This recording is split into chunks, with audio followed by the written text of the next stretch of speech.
Culture G, votre podcast quotidien. Quand on parle de dictateur, on pense généralement d'abord à Hitler.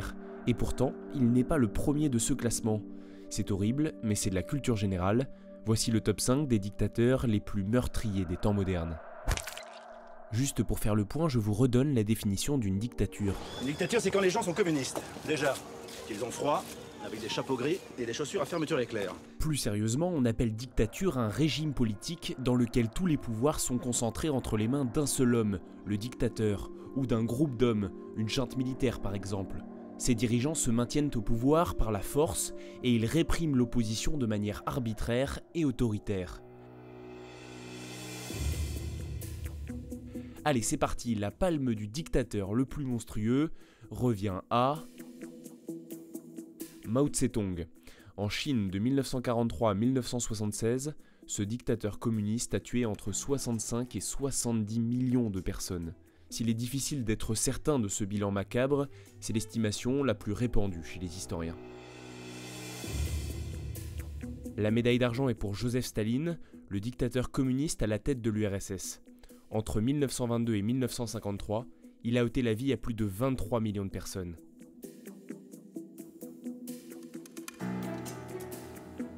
Numéro 3 du classement, le voilà, le monstre Adolf Hitler.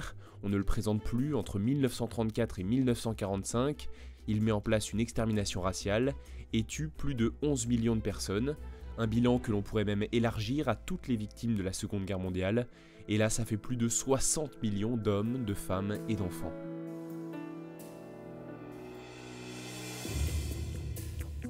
Numéro 4, il n'est plus sur le podium, mais il a tout de même 10 millions de morts sur la conscience. Léopold II, roi des Belges de 1865 à 1909. Il possédait à titre personnel une partie du Congo et l'a exploité notamment pour son caoutchouc à l'époque de l'essor de l'industrie automobile, avec un bilan humain désastreux. C'est un sujet polémique, certains contestent ce chiffre de 10 millions de morts.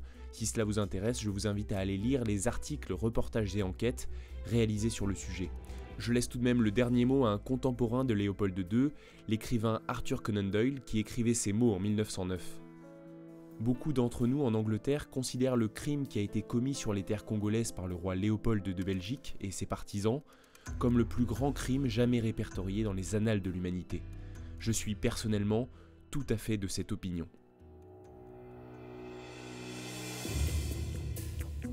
Allez, numéro 5, dernier de ce terrible classement. Le général Hideki Tojo, Premier ministre du Japon et ministre de l'armée impériale japonaise pendant la Seconde Guerre mondiale, près de 5 millions de personnes auraient été tuées sous ses ordres.